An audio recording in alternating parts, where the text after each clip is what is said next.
Hello everyone, welcome again to our Diamond Perspective. Today's topic is project planning. The question is, do we plan too much or too little in project management? That's a real question because the quality of planning definitely is associated with project success.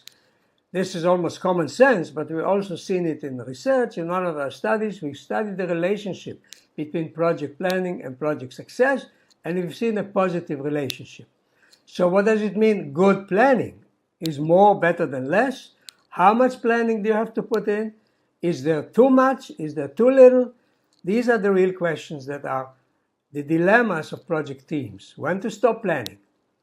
And how much and when? So I'm going to address these questions here. But if I ask typical project managers, and I do meet with a lot of teams in workshops, in companies, and I ask them, do you feel you're doing too much or too little? Usually the answer is we are doing too little, including myself. When I was a young project manager, I finished the project, and when I looked back, I said, the project was completed okay, but I could have done better if I had spent more time on planning. But I was focused on the technical stuff. That was more interesting. I neglected some of the planning issues and the organizational issues. So that's one situation, too little. On the other hand, you can also see the other situations. Imagine a team that is running a 5-year project. They sit down, they create a huge plan ahead of time, and then they are mapping every possible activities on the WBS and then on the schedule and the pair chart. And there's one activity over there that says, on October 15, 8 o'clock in the morning, 3 years from now, we are going to run this test. Well, is that going to happen? It's not going to happen. You know it's not going to happen. It may happen sometime, but on that date, most likely not. So why plan? Now, the other way to look at it is today's approach to agility. With agility, sometimes we say we don't need to plan. We will do it along the way. So it's not always possible. First of all, there are many projects that agility really doesn't work. If you are in aerospace and building a large aircraft or construction, agility doesn't help you. You have to imagine in advance all the materials and all the steps, etc. And even in software, you cannot avoid planning by saying, I'm going to figure it out later because I'm agile. So you got to have some level of planning in every project. So now let me ask you a question. If I ask you to take a piece of paper and draw a graph, the graph will put the effort you put in planning on this axis and the benefit from planning on that axis. How does this graph look? Try to draw it on a piece of paper. I'm going to give you a few seconds to draw it for yourself, and then we'll continue. So this is how it looks.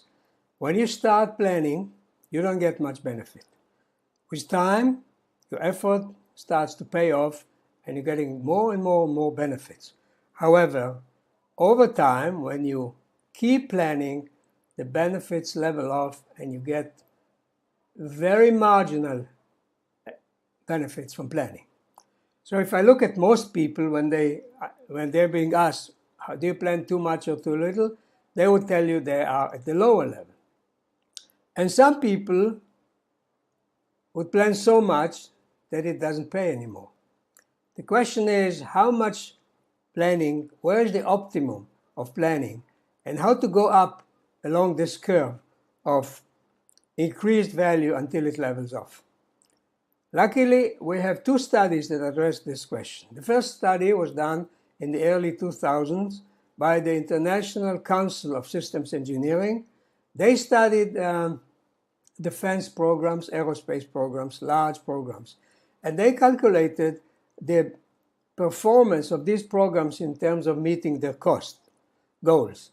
And they found out that those programs, that spend about 10 to 12% of the total effort upfront before the contract was awarded, which means the planning period, out of the total budget, their results were much better than the others. Those who spent 25% were not better off, and those who spent less, like 5%, were much worse. So they showed some kind of an optimum. A recent study by Professor Rodney Turner and his colleagues shows a higher level of optimal. They found that 25% is the optimal. So we have some indications. How much planning do we need? I would say at least 10%, 12%, 50% is okay. Now, it differs from program to program, and it differs from the specific context in which you are managing the project and the requirements of the project. So let me add to this the following observation. What do you plan? Do you plan everything? Do you need to plan every activity in advance? The answer is no, as you've seen. I don't need to plan all these activities later on, the detailed activities. And I would use the rule here of the following statement. Your plans should stand the test of time. That rule was presented by Professor Alex Laufer. It means that if you know it's not going to happen, don't plan. Plan only these activities that are going to happen.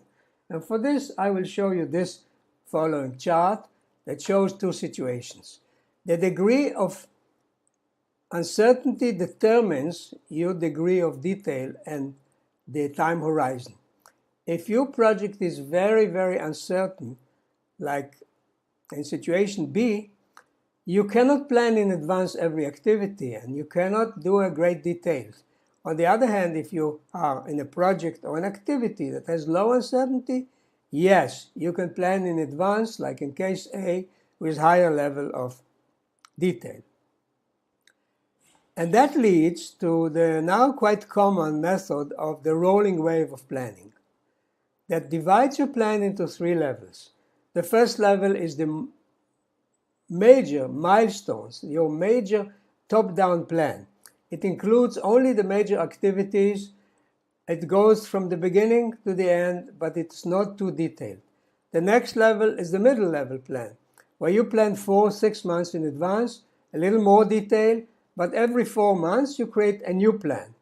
You continue replanning every 4-6 months. And then you have the work plan. The work plan is the detailed daily plan that goes forward like 4 weeks, 6 weeks. This is where you would put the test in the morning. This is where you would put your specific activities every day. It's just like in your personal life. You don't plan to go to the movies 3 years in advance. It's a little event in your life, but you're planning to buy a new home years in advance. Same thing in projects. Don't plan everything. So let me summarize this discussion with a few common sense tips. So to summarize our perspective of the day, we have seen already that you don't need to plan everything in advance. You have to leave things for later planning and later resolution when things become more clear. It's a very important principles with the right approach to planning. The other question is a few common tips that will help you in this jungle of planning. Obviously, the result of a planning process is a plan. You get a document after the process. So I'm asking you, if I would hand you the plan without you needing to go through the planning process, in other words, what's more important, the plan or the planning? It will be useless. The plan itself is really not the benefit. The benefit is the process of planning where you go through the all activities and you discuss it with the team and everybody offers their perspective and you think things through. This is where the real benefit comes up. Our General Eisenhower, later President Eisenhower, said it when he was in the army. He said, plans are nothing, planning is everything. Our own team, in our own studies, we studied the same question empirically, and we found out that the plans are actually useless unless you have the changes, the right changes made.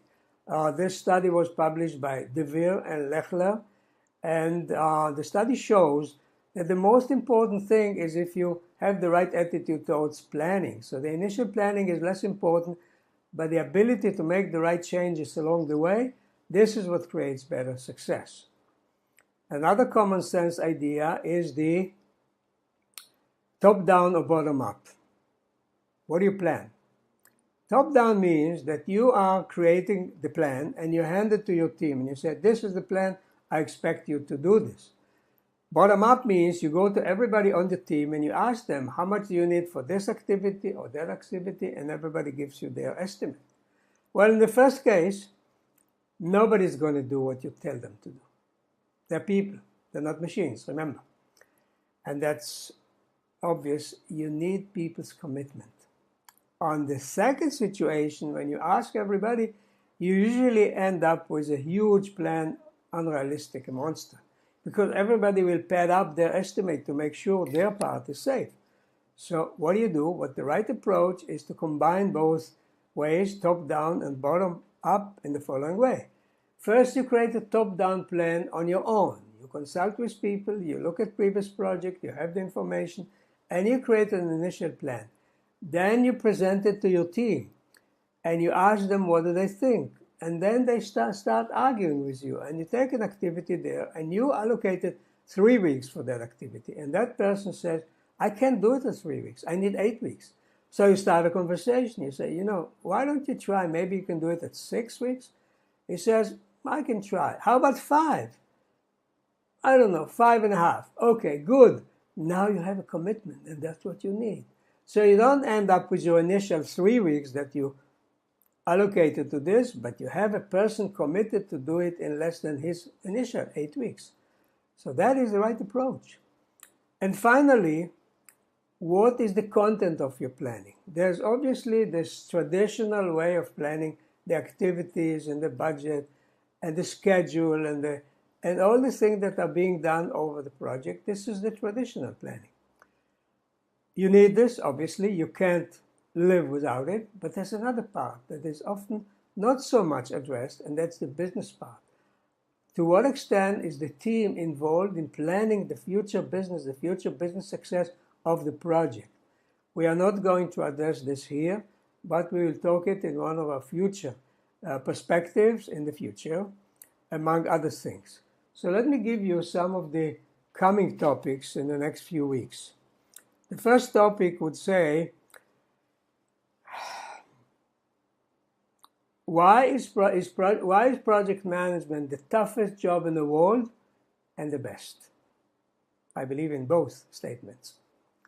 The second topic is, are you a manager, a boss, or a leader? Think about this. Can you classify yourself which one you are? And what is the difference between these three? Another topic of the future is the matrix organization. You know that matrix is here to stay. We can't live without the matrix, but it has so many difficulties. There's pitfalls, there's barriers. People don't like the matrix. However, there are great benefits if you know how to handle the matrix right. So we're going to address the matrix organization and other topics as we move on. Thank you for being here and have a great day. Bye-bye.